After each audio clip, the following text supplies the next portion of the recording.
Welcome to sweet stories. నేను వేసిన సరికొత్త ముగ్గుని చూస్తూ అప్కమింగ్ రివ్యూలోకి వెళ్ళిపోదాం. జగదాత్రి కేదార్ వాళ్ళ తెలివితేటల్ని ఉపయోగించి ఆ స్నేక్ని పక్కకి తప్పించేసిన తర్వాత యువరాజ్ అండ్ కమలాకర్ కూడా వాళ్ళిద్దరి మధ్య ఉన్న మనస్పర్ధలైతే తొలగిపోతాయి. యువరాజ్ ఎంత కోపంగా వాళ్ళ బాబాయ్పై అరవడానికి వచ్చినా ఆయన కమలాకర్ తను నా సొంత కొడుకు లాంటివాడు, నేనెప్పుడూ యువరాజ్ని అన్న కొడుకుగా చూసుకోలేదు, నా కొడుకుగానే చూసుకున్నాను అనేసరికి యువరాజ్కి కూడా ఏం మాట్లాడాలో అర్థం కాదు. ఆ ఎమోషన్కి ఇంకా బెండ్ అయిపోతాడనమాట యువరాజ్ అయితే. సో అందరూ కలిసిపోయారు కాబట్టి ఈరోజు ఇంట్లో చిన్న పార్టీ చేసుకుందామని ఇంకా జగదాత్రి కేదార్ అందరూ పార్టీకి రెడీ అవుతూ ఉంటారు. కానీ జగదాత్రి మైండ్లో మాత్రం ఖచ్చితంగా స్నేక్స్ పట్టేవాడు మన దగ్గర ఏదో విషయాన్ని దాచిపెడుతున్నాడు, వాడికి ఒకసారి ఫోన్ చేసి నిజమేంటో వాడి నోటితోనే వాడు ఒప్పుకునేలా చెయ్యాలి అని చెప్పి చాలా అంటే చాలా గట్టిగా ఫిక్స్ అయిపోతారు. సో జగదాత్రి కేదార్ ఆ స్నేక్స్ పట్టేవాడికి కాల్ చేసి, నువ్వు ఒక 20 నిమిషాల్లో ఇంటికి వచ్చి నిజం చెప్పకపోతే ఏం జరుగుతుందో తెలుసా, నీ దగ్గరికి పోలీసులు వస్తారు, సిటీని వదిలి నువ్వు పారిపోవాలనుకున్నా నిన్ను వెంటాడి వేటాడతారని జగదాత్రి కేదార్ వాడిని బెదిరిస్తారు. అమ్మో, వీళ్ళు మాకు డబ్బులు ఇస్తానంటున్నారు, నిజం ఒప్పుకోమంటున్నారు, ఎలాగో ఆ ముసలావిడిచ్చే కంటే వీళ్ళు డబుల్ అమౌంట్ ఇస్తానంటున్నారు, కాబట్టి నేను నిజం ఒప్పేసుకోవడమే మంచిది అని చెప్పి ఇంకా స్నేక్స్ పట్టేవాడైతే నిజం ఒప్పుకోవడానికి జగదాత్రి వాళ్ళ ఇంటికి బయలుదేరుతాడు. ఇది ఇలా ఉండగా కమలాకర్ అరేంజ్ చేసిన పార్టీలో ఇంకా అందరూ ఫుల్గా ఎంజాయ్ చేయాలని చెప్పి ఫిక్స్ అయిపోతారు. అప్పుడే ఇంకా కాచి, ఏంటో నాకు ఇలాంటి పార్టీస్ అంటేనే అస్సలు నచ్చదు అని అంటారు. వెంటనే కాచి, ఎప్పుడు పూజలు వ్రతాలే కాదు కాచి, ఇలాంటి పార్టీస్ కూడా అలవాటు చేసుకో అని చెప్పి ఇంక బూచి అంటూ ఉంటాడు. ఏంటి, నా కూతుర్నే డామినేట్ చేయడానికి ట్రై చేస్తున్నావా అని అడుగుతారు కమలాకర్. అయ్యో మావయ్య, మీ కూతుర్ని డామినేట్ చేస్తే మీరేం చేస్తారో నాకు తెలీదా చెప్పండి అని నవ్వుతూ ఉంటే అందరూ ఇంకా హ్యాపీగా జోక్స్కి నవ్వుకుంటూ ఉంటారు. అప్పుడే ఇంకా కాచి మాత్రం, లేదు బాబు, నేను మాత్రం ఇక్కడ ఉండలేను అని చెప్పి అక్కడి నుండి వెళ్ళిపోతూ ఉంటుంది.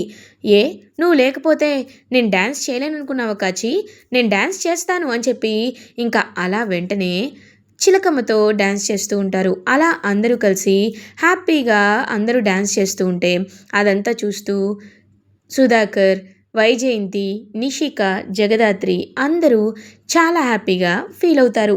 కరెక్ట్గా అప్పుడే ఇంక అందరూ డ్రింక్ చేసిన తర్వాత కమలాకర్ ఏమో యువరాజ్ని అండ్ కేదార్ని ఇద్దరిని పక్కకి తీసుకొచ్చి, రేయ్, మీరెప్పుడు ఇలా రామలక్ష్మణుల్లా కలిసే ఉండాలిరా, ఎందుకంటే మనందరం ఒక కుటుంబం, మీరు హ్యాపీగా అన్నగా వాడిని నువ్వు అంగీకరిస్తే అది చూడాలని నాకు అనిపిస్తుందిరా అని కమలాకర్ అనేసరికి అప్పటికే ఫుల్గా డ్రింక్ చేసి ఉన్న యువరాజ్ అయితే, ఏంటి బాబాయ్ నువ్వు, వాడు నా అన్న కాకపోవడం ఏంటి, నేను ఒప్పుకోకపోతే వాడు నా అన్న కాకుండా పోతాడా, నేను బయటకు ఒప్పుకోకపోయినా నా మనసుకి తెలీదా ఏంటి ఈ కేదార్ గాడు నాకు అన్న అవుతాడని, ఏరా నువ్వు నాకు అన్నయ్యవే కదా అని చెప్పి మాట్లాడుతూ ఉంటాడు.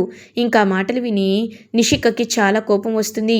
యువరాజ్ అని అంటుంది, నువ్వు ఆపు, ఎప్పుడు యువరాజ్ ఇది చేయకు యువరాజ్ ఇది చేయకనే అంటావు, ఈరోజు నా మనస్ఫూర్తిగా నా మనసులోండి వచ్చిన మాటలనే నేను మాట్లాడాలనుకుంటున్నాను, ఏ మాట్లాడకూడదా మాట్లాడకూడదా అని చెప్పి ఇంకా దబాయిస్తూ ఉంటాడు నిషికానే.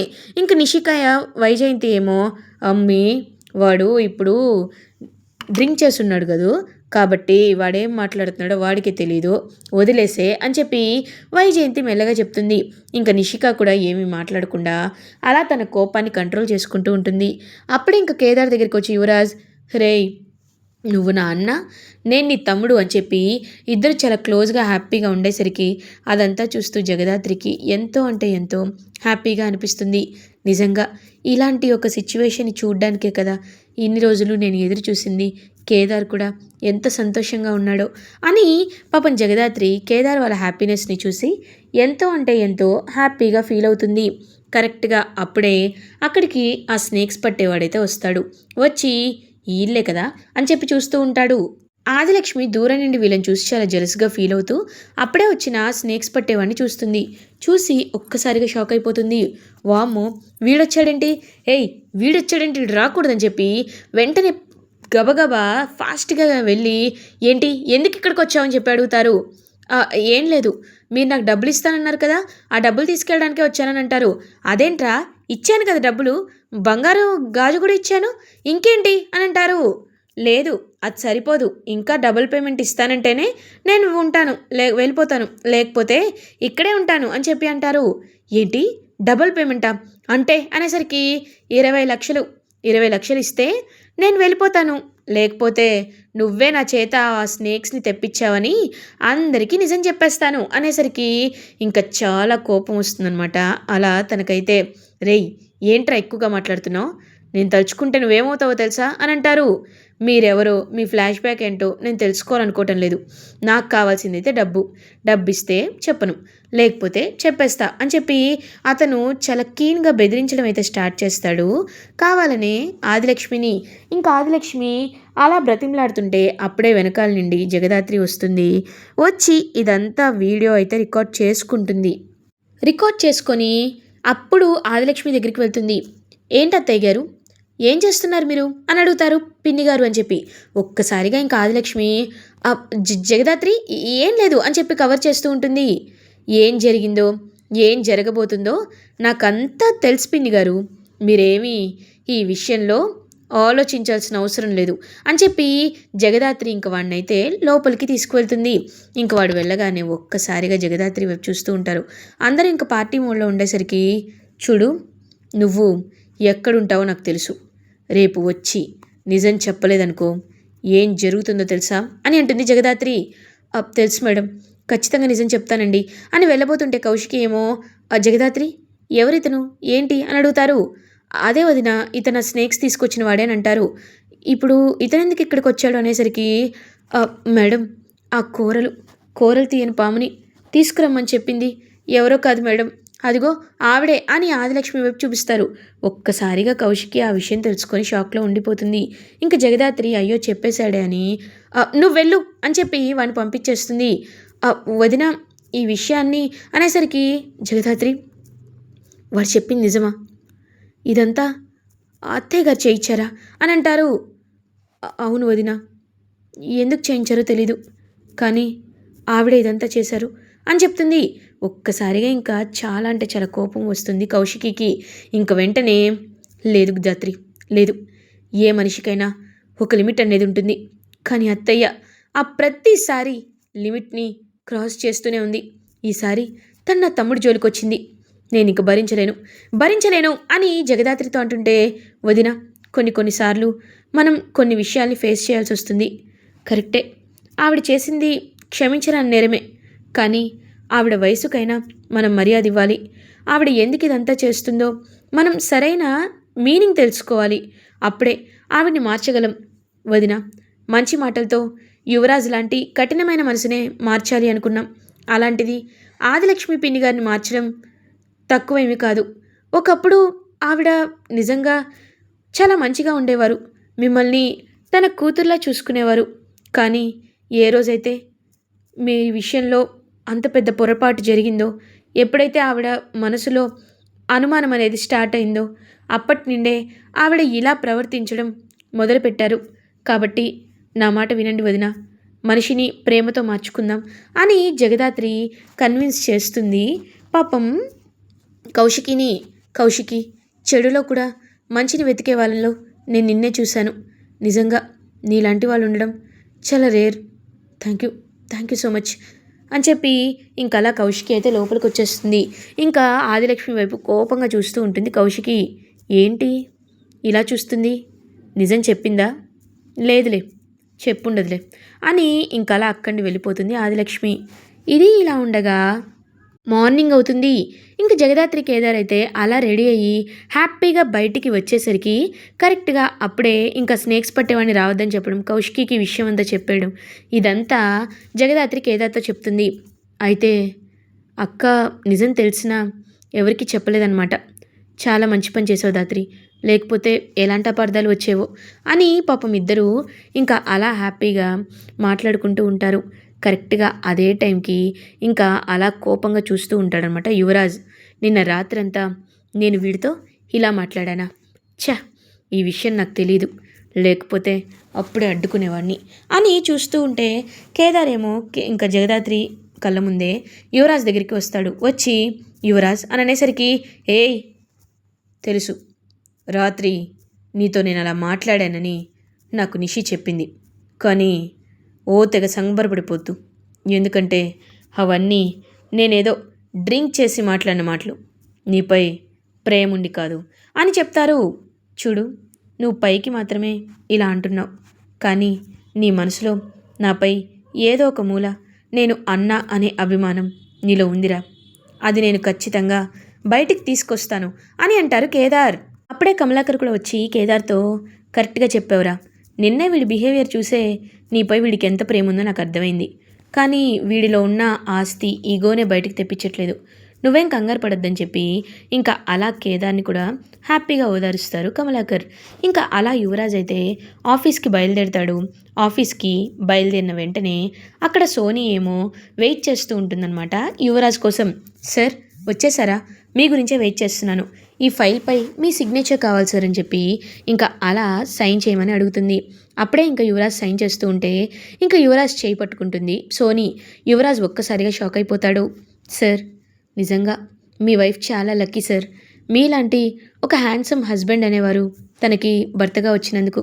కానీ నేను ఒకటి చెప్పాలనుకుంటున్నాను సార్, మీలాంటి భర్త కావాలనే నేను ఎప్పటి నుండో కోరుకుంటున్నాను. కానీ నా లైఫ్లో మీలాంటి వాళ్ళు రాసి పెట్టుంటారో లేదో నాకు తెలీదు.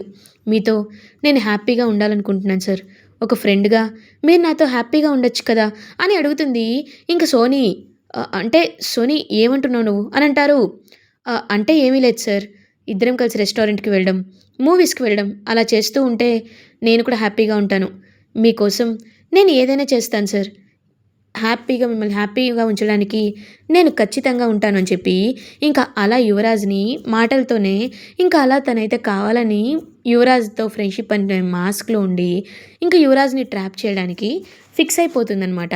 అలా తనైతే ఇంకా సోనీ మాటలు నిజమేనని నమ్మిన యువరాజ్ ఏమో తను నా కోసమే చెప్తుంది కదా, నేనేమీ తప్పుగా అనుకోకూడదని చెప్పి ఇంకా తను కూడా సోనీతో హ్యాపీగా టైం స్పెండ్ చేయడానికి ఇంకా అలా మూవీస్కి వెళ్ళడానికైతే రెడీ అయిపోతాడు. ఇంకా అప్పుడే నిషిక యువరాజ్తో, యువరాజ్ ఏమైంది, ఈ మధ్య ఇంట్లో ఎక్కువగా ఉండటం లేదు, నువ్వు ఎప్పుడైనా లీవ్ వస్తే ఇంట్లోనే ఉంటావు కదా, అలాంటప్పుడు ఎందుకు ఇంత బయటకు వెళ్తున్నావు అని అడిగేసరికి ఏం లేదు నిషి, ఈ మధ్య ఫ్రెండ్స్ బాగా కలుద్దాం అంటున్నారు, అందుకే నేను బయటకు వెళ్ళాల్సి వస్తుంది అంతే అని చెప్పి అబద్ధం చెప్తాడు. ఇంకా నిషిక మాత్రం సంథింగ్ ఈజ్ రాంగ్, యువరాజ్ కళ్ళల్లో ఏదో టెన్షన్ కనబడుతుంది, అదేంటో నేను తప్పకుండా తెలుసుకోవాలి, యువరాజ్ నాకు చెప్పనంతలా ఏం చేస్తున్నాడు అసలు అని చెప్పి ఆలోచనలో పడుతుంది నిషిక. ఇది ఇలా ఉండగా జగదాత్రి కేదార్ జేడీకేడీగా మారి పోలీస్ స్టేషన్కి వెళ్తారు. వెళ్ళేసరికి ఇంకా మొత్తం అందరి డేటా అయితే కలెక్ట్ చేసుకుంటారు. అసలు ఆదిత్య ఫ్రెండ్స్ ఎవరు, ఆదిత్య బిహేవియర్ ఎలా ఉంటుంది, Aditya what's the thing about him అని చెప్పి అన్ని విషయాలు కలెక్ట్ చేసుకొని పెట్టుకుంటారు. సో పెట్టుకున్న తర్వాత అయితే ఆదిత్య ఎవ్రీ వీక్ తన ఫ్రెండ్స్ని కలవడానికి ఫామ్ హౌస్కి వెళ్తాడు. ఖచ్చితంగా మనం ఆ ఫామ్ హౌస్కి ఫాలో అవుతూ వెళ్తే వాడి గురించి ఇంకా చాలా విషయాలు మనకి తెలుస్తాయని చెప్పి ఇంకా అలా వీలైతే బయలుదేరుతారనమాట. బయలుదేరి వెళ్తారు. వెళ్ళేసరికి వాడేమో ఫామ్ హౌస్లో ఎంతో హ్యాపీగా ఎంజాయ్ చేస్తూ ఉంటాడు. ఎంజాయ్ చేస్తూ, రేయ్ ఇప్పుడు నా వెనుక మా నాన్న ఉన్నారు, మా నాన్నతో పాటు మీనన్ బాయ్ కూడా ఉన్నాడు, ఇక ఆ కేసు నుండి నన్ను ఎవ్వరు నన్ను ఆ కేసు విషయంలో బంధించలేరు అని చెప్పి ఇంకా ఎంతో హ్యాపీగా అయితే ఎంజాయ్ చేస్తూ ఉంటాడు. అప్పుడే జేడీకేడి వాళ్ళ ఇంటికైతే వెళ్తారు. వెంటనే ఆ ఫామ్ హౌస్లోకి వెళ్తూ ఉంటే అక్కడికి తనైతే వస్తుందన్నమాట. ఈ సింధు వచ్చి, లేదు ఎలా అయినా మనం ఇప్పుడు ఏం చేయాలి, వీడితో నిజాలు ఇంకా చెప్పించాలి, అలా చెప్పించాలి అంటే అని ఒక ప్లాన్ వేసుకుంటారు. ఇలా చేయడం కరెక్టో కాదో తెలీదు, కానీ నీకు రిస్క్ ఎక్కువగా ఉంటుంది అని చెప్పి పాపం చెప్తారు. పర్లేదక్క మేడం, మీరు న్యాయం వైపు ఉన్నారు, నన్ను కాపాడడానికి మీరు ఎప్పుడు ఉంటారు, మీకోసం నేను ఎంత రిస్క్ అయినా చేస్తాను మేడం అని చెప్పి పాపం ఒక పని మనిషి గెటప్ వేసుకొని ఫామ్ హౌస్లోకి అయితే వెళ్తుందనమాట సింధు. ఇంకా వాడేమో అమ్మాయి కాబట్టి అలా చూస్తూ ఉంటాడనమాట ఆ ఆదిత్య. ఇంకా ఆదిత్య వెంటనే సింధు దగ్గరికి వెళ్ళి సింధుతో క్లోజ్ అవ్వాలనుకునే లోపు ఇంకా సింధు, మీరు ఆ మైనర్ అమ్మాయి విషయంలాగే నన్ను కూడా మీరు కావాలని మోసం చేస్తారని అడుగుతుంటే, లేదు ఆ అమ్మాయి మోసపోవడం తన తప్పు కానీ నా తప్పు కాదు కదా, నమ్మేసింది, నువ్వు నన్ను అలా నమ్మాల్సిన అవసరం లేదని చెప్పి తనే క్లియర్గా చంపినట్లు ఒప్పుకుంటాడు. ఒక్కసారిగా అక్కడికి జేడీకేడి వస్తారు. వచ్చి వాడి పాయింట్ బ్లాంక్లో గన్ పెట్టి వాడు ఒప్పుకున్నట్టు కన్ఫెస్ చేసినట్టు వీడియో క్లియర్గా తీసుకొని ఇంక వెంటనే అలా ఆ వీడియోని వైరల్ చేసి వాడు నిజంగా తప్పు చేశాడని అందరి ముందు ప్రూవ్ చేస్తారు జేడీ అండ్ కేడీ. ఇంకా అలా అవన్నీ చూసి ఇంత క్లియర్గా వాడు బుక్ అయిపోయినందుకు ఆదిత్య చాలా అంటే చాలా ఇరిటేటింగ్గా ఫీల్ అవుతాడు. అలా ఆదిత్యని అరెస్ట్ చేసి తీసుకువెళ్ళి ఛాలెంజ్లో గెలుస్తుంది జేడీ. ఇలా ఎపిసోడ్ ఎండ్ అవుతుంది. ఫర్దర్ ఎపిసోడ్ రివ్యూస్ ముందుగా మీకు కావాలి అనుకుంటే మా ఛానల్ని సబ్స్క్రైబ్ చేసుకోండి. Thanks for watching.